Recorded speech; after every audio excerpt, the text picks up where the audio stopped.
Red button means we're live, a casual take with your boy Stephen Pepper, here to give a take off my chest.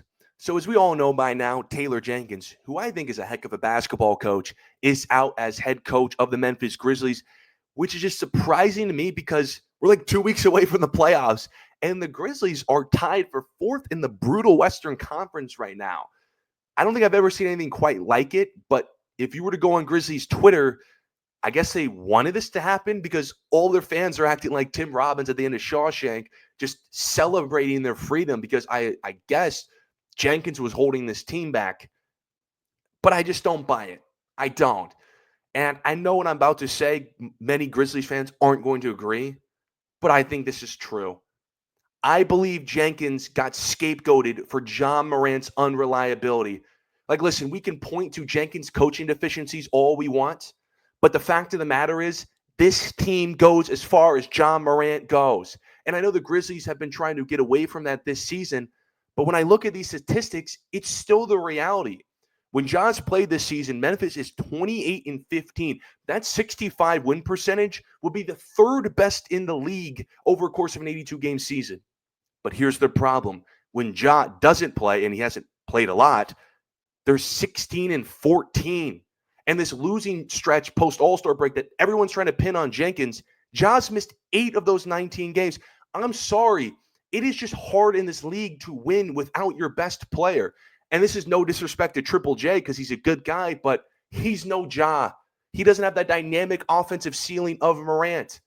This is a 23-7 guy in his career, just gone for 30 games, and we've indicted Jenkins because of it. But this is the hand that Jenkins has been dealt, not just this season, but each of the last previous 3 seasons for Memphis have all ended due to Ja's health. We can go all the way back to the 2022 playoffs, second round. Grizzlies have home court over the eventual champ Golden State Warriors. Ja misses the final 3 games, and they lose. The following season, they're the 2 seed again, but they lose in the first round of my 7th-seeded Lakers, where Ja misses a game. And then last season, Ja gets suspended for the first quarter of the season and only comes back for 9 games until he's out for the remainder of the season with a shoulder injury. And now this season, like I said, Ja's already missed 30 games. And I have a good feeling that if Memphis were to exit early again, it is going to be because of Ja's health, or at least his unreliability or his availability.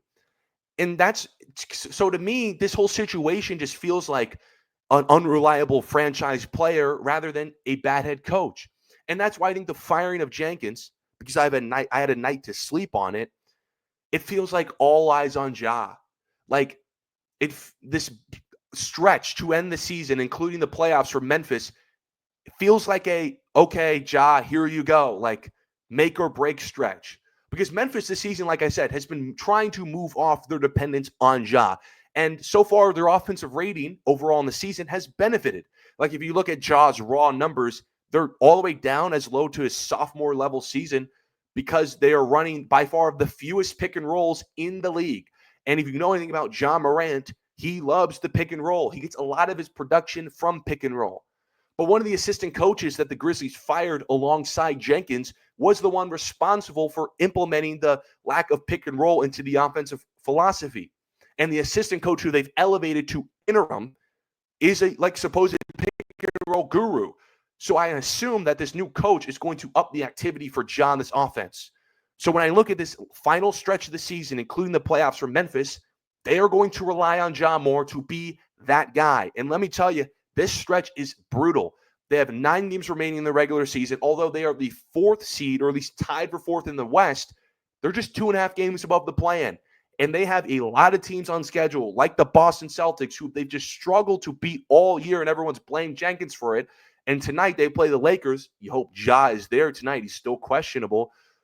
But if their season ends early again, and it's because they can't rely on Ja, I feel like the Jenkins firing is not going to be the most surprising move for Memphis in 2025. And yes, I'm insinuating they could move off Ja in this offseason.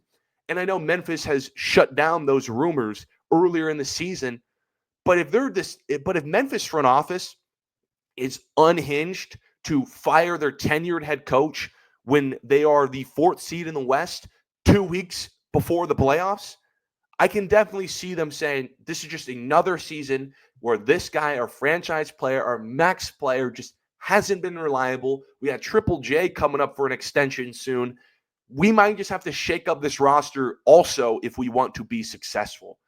But let me know what you guys think. Taylor Jenkins out as head coach. I think he's a heck of a head coach. Just feels like another situation in the NBA where it's just so easy to move off the coach and not the star player. So we just get rid of the coach. But I appreciate everyone for tuning in this episode of A Casual Take. Follow my social medias to stay updated on all things related to the show. Until next time, see you.